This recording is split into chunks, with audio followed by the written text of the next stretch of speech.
آداب ناظرین، آئیے ہم آپ کو ایک جلسے کی کچھ جھلکیاں پیش کرتے ہیں۔ اس سے پہلے ہم آپ کو کچھ جلسے کے بارے میں کچھ بتاتے ہیں۔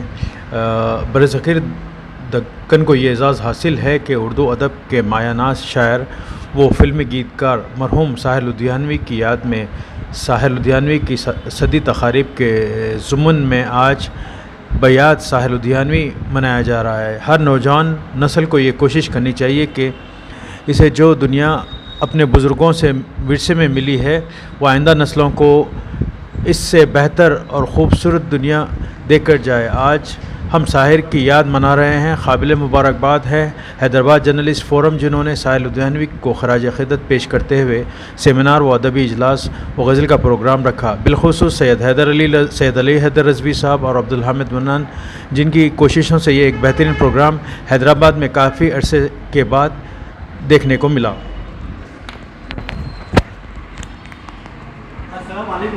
السلام عزیز مجلس اور سامعین، وقت ہو چکا ہے موسیقی کے شائقین ساحر کے گیتوں کو سننے کے لیے بے چین ہیں، لیکن چونکہ مجھے آخری میں نہ صرف آپ لوگوں کا شکریہ ادا کرنا ہے بلکہ ساحر پہ کچھ کہنا بھی ہے بہت کم ٹائم میں۔ حقیقت یہ ہے کہ ساحر کے بارے میں کہنے جیسے مجید بیدار صاحب نے کہا گھنٹوں چاہیے، اس لیے کہ ساحر وہ واحد شاعر ہے جس نے اتنی بار اس کی کتابوں کے ایڈیشن چھپے ہیں، چاہے وہ تلخیاں رہی ہوں، پرچھائیاں رہی ہوں، گاتا جائے بنجارا رہا ہو یا اور کوئی کتاب۔ 30 ایڈیشن نہ صرف ہندوستان میں چھپے، پاکستان میں چھپے، روسی زبان میں چھپے، انگلش میں چھپے، دیگر زبانوں میں، انٹرنیشنل زبانوں میں چھپے ہیں۔ اردو کا ایسا واحد شاعر ہے جو عام طبقے سے لے کے خاص طبقے تک حد یہ ہو گئی کہ وہ جو ڈاؤن ٹروڈن طبقہ ہے، جو شاعری نہیں جانتا، جمالیات سے واقف نہیں ہے، وہ بھی ساحر کے گیت سن کے اس کی تعریف کرنے پہ مجبور ہو جاتا ہے۔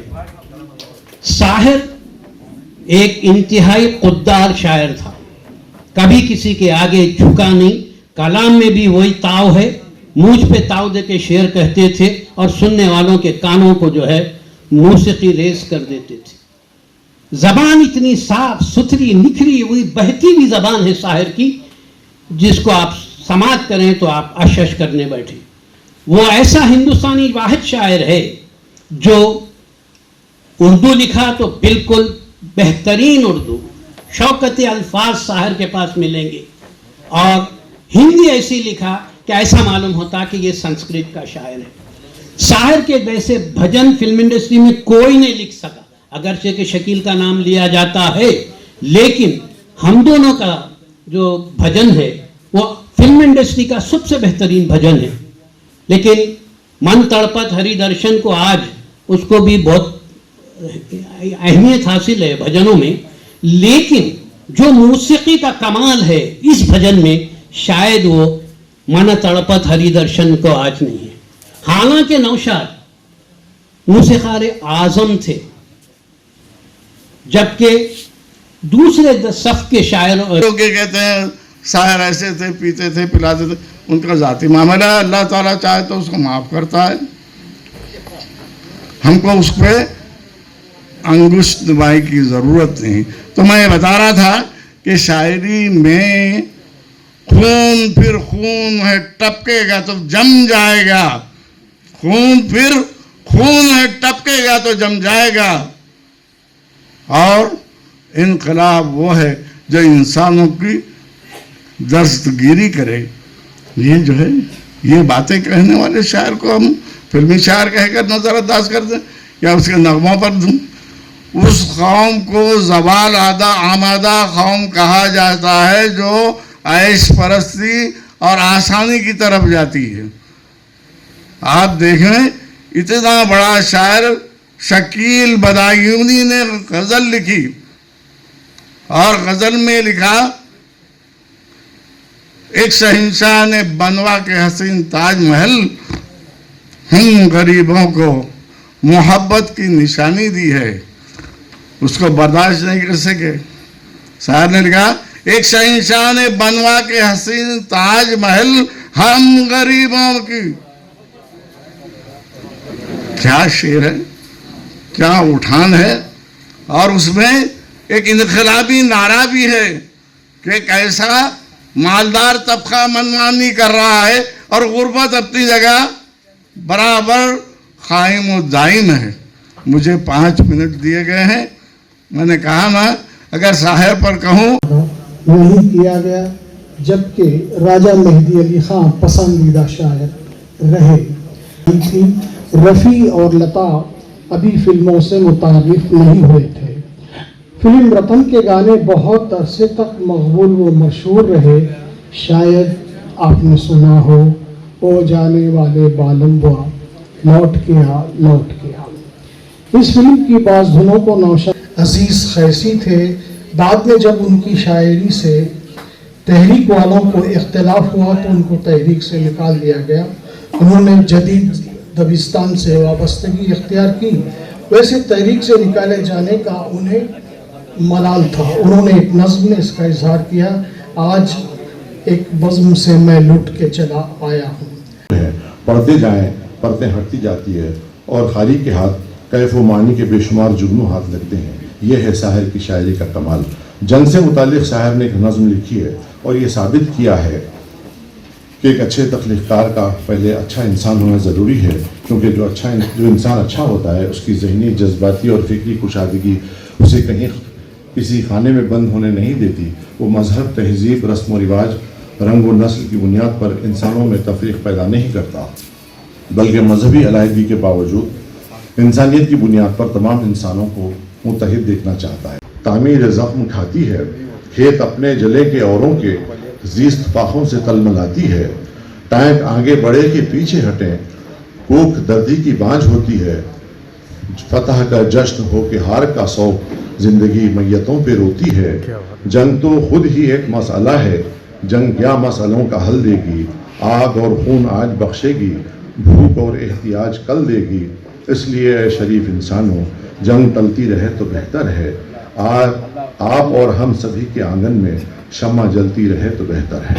और अक्सर व बेशतर लोग ये समझते हैं कि शकील बदायूनी साहब ने वो पहले लिखा था शेर के एक शहनशाह ने बनवा के हंसी ताजमहल सारी दुनिया को मोहब्बत की निशानी दी है, और बाद में साहिर साहब ने उसको कॉन्ट्राडिक्ट किया था ये लिखते हुए कि एक शहनशाह ने दौलत का सहारा लेकर हम गरीबों की मोहब्बत का उड़ाया है मजाक।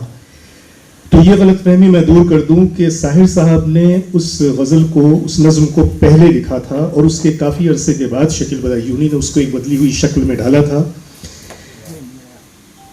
और जहाँ तक अभी हमारे प्रोफेसर मजीद बेदार साहब ने कहा कि वाकई शायर को हम क्या देते हैं, ये तो वाकई सोचने की बात है, क्योंकि हमारी जो तारीख रही है, मैं आज के लिफाफा बरदार शायरों की तो बात नहीं करूंगा, क्योंकि इस चेक सिस्टम ने और इस लिफाफा बरदारी ने तो शायरों के हालात बदल दिए हैं, लेकिन वाकईतन जो शायर थे जिनके हम आज भी मद्दाह हैं, उनकी जिंदगियों पे नजर डालें तो वाकई बहुत ही काबिल अफसोस हालात रहे उनके, चाहे वो गालिब हों या कोई और हो। मैंने कभी इसी ख्याल के पेश नज़र 2 लाइन लिखा था कि एक शायर का असासा चंद बिखरे हुए अशार, चंद टूटी हुई गज़लें। एक शायर का असासा चंद बिखरे हुए अशार, चंद टूटी हुई गज़लें। जब उड़ा ज़ीस्त का पंछी, किसी ने ये नहीं सोचा ये तुम रख लो ये हम ले ले, ये तुम रख लो ये हम ले ले। क्योंकि एक शायर भी जब मरता है तो उसकी अपने पीछे एक बहुत बड़ी असास छोड़ जाता है अपनी नज़मों, गज़लों, अपने कलाम के इसमें सूरत में। बहरकैफ अब मैं आज के आखिरी मुकर्रिर और हमारे मेज़बान जनाब सैयद अली हैदर रिजवी साहब को आवाज़ दे रहा हूँ कि वो आएँ और चंद अल्फाज पेश करें। इसके बाद हम अपने इस पहले सेगमेंट का अख्तिताम करेंगे। उसके बाद 10 मिनट का वक्फा होगा ताकि हम अपनी सेटिंग को सही कर लें, और उसके बाद फिर जो दूसरा हिस्सा है वो वही संगीत का, मौसीकी का, कि जो गज़लें गा गा के लोगों ने 1-1 लाख रुपए कमाए हैं। चूँकि ज़िंदगी का वो भी एक खाका है, वो भी एक जाविया है, हम उसे भी नज़रअंदाज नहीं कर सकते, क्योंकि तारीफ से पेट तो नहीं भरता ना, पेट तो खाना मांगती है और हमें अपने पेट की फिक्र नहीं होती। जो पेट हमसे जुड़े होते हैं हमें उनकी ज़्यादा फिक्र होती है, और कभी कभी हमें वो सब कुछ करना पड़ता है कि जिनसे हम अपने से जुड़े हुए जो पेट है उनमें खाना डाल सकें। धूम मचा दी और फिल्म बाजी भी बॉक्स ऑफिस पर कामयाब रही। इस तरह साहिर के लिए कामयाबी का रास्ता खुल गया। वही फिल्मसाज और हिदायतकार जो साहिर से अपनी फिल्मों के लिए नगमे लिखवाने से गुरेज कर रहे थे, अब साहिर की तरफ आने लगे। इस तरह साहिर लुधियानवी ने उनकी इस सोच को गलत साबित कर दिया कि एक अच्छा शायर अच्छा नगमा निगार नहीं बन सकता। खान बहादुर आर्देशर ईरानी की ज़ेर हिदायत बनने वाली पहली मुतकल्लिम फिल्म आलम आरा, जो कि सन 1931 ईस्वी में मंजर आम पर आई, इससे मौसीकी व गीत की भी शुरुआत हुई। जहां इस फिल्म के मुकालमों से लोग महसूस हुए, वहीं मौसीकी ने भी फिल्म बिनों के दिलों के तारों को छेड़ा और इसके नगमे रूह की गहराइयों में उतरने लगे। इस तरह फिल्मी शायरी का तालमेल इब्तदाई से मौसीकी के साथ रहा। एस डी बर्मन जैसे बाकमाल मौसीकार के साथ साहिर लुधियानवी ने बतौर नगमा निगार कई फिल्मों में काम किया। नौजवान, बाजी, जाल, शहंशाह, टैक्सी ड्राइवर, मुनीम जी, देवदास, हाउस नंबर 44, फंटूश और प्यासा जैसी फिल्मों के लिए नगमे लिखे, जो कि बहुत मकबूल हुए, और प्यासा तो नगमों की शाहकार फिल्म साबित हुई। साहिर खुद एतमादी के साथ आगे बढ़ते हुए अपने कलम के जोर से ऐसे ऐसे नगमे लिखने लगे जो न सिर्फ मौका व महल और किरदार के जज्बात के तर्जुमान बने, बल्कि अदबी रंग में रंगे हुए उनके ये नगमे फिल्म बिनों के दिल पर अपने नक्श मुर्तसम करते चले गए।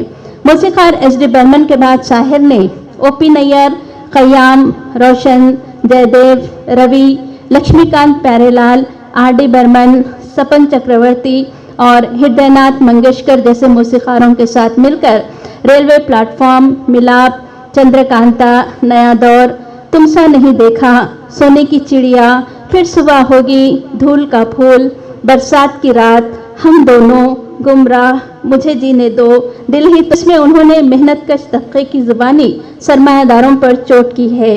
शायखीन फिल्म के दिल में घर करने वाली खव्वालियों के साथ हम मनक़िबत और भजन के ज़रिए अक़ीदत व सच्चाई का एक खुशगवार माहौल पैदा किया है।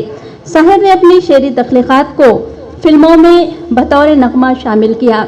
उनके शेरी मजमूए तलखियाँ और आओ के कोई ख्वाब बने की बाज़ नज़में फिल्मों में शामिल हैं। तलखियाँ की नज़्म मताए गैर फिल्म सोने की चिड़िया में, नज़्म चकले फिल्म प्यासा में और नज़्म खूबसूरत बावा। साहिर ने फिल्मों के लिए भजन भी लिखे हैं, जिसमें उन्होंने उसकी फ़ज़ा और मानवियत को कायम रखा है। उनके लिखे हुए फिल्म काजल के इस भजन में उन्होंने मन दिल को दर्पण आईना करार देते हुए उसकी अहमियत का एहसास दिलाया है। तोरा मन दर्पण कहलाए, भले बुरे सारे कर्मों को देखे और दिखाए, सुख की कलियां दुख के कांटे, मन सुख का आधार, मन से कोई बात छुपे ना, मन के नैन हजार, जग से चाहे भाग ले कोई, मन से भाग ना पाए, तोरा मन दर्पण कहलाए। हिंदी फिल्मों के लिए नक्शब के बाद कई नगमा निगारों ने खव्वालियाँ लिखी हैं, लेकिन अच्छी और मयारी खव्वालियाँ लिखने का शर्फ शकील बदायूनी और साहिर लुधियानवी को ही हासिल है। फिल्म बरसात की रात, बाबर, दिल ही तो है, ताजमहल, साधना और लैला मजनू के लिए लिखी हुई साहिर की खव्वालियाँ काफ़ी मकबूल रहीं। फिल्म बरसात की रात के लिए लिखी हुई उनकी खव्वाली ना तो कारवां की तलाश है, ना तो हम सफ़र की तलाश है, और फिल्म दिल ही तो है कि खव्वाली निगाहें मिलाने को जी चाहता है, ये साहिर के कलम से निकली हुई ऐसी खव्वालियाँ हैं जिन्हें फिल्म बिन कभी भूल ही नहीं सकते। कुदरती मनाजिर पर लिखे हुए साहिर के नगमे भी बहुत उम्दा हैं, जिनमें उन्होंने दिल आवेश तशबीहात व इस्तिआरात के ज़रिए एक हुस्न पैदा किया है। बलखाती बेलें मस्ती में खेलें, पेड़ों से मिलके गले, शबनम के मोती फूलों पे बिखरे, दोनों की आस फले, नीले गगन के तले। भूल भी जा,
तुमको दिल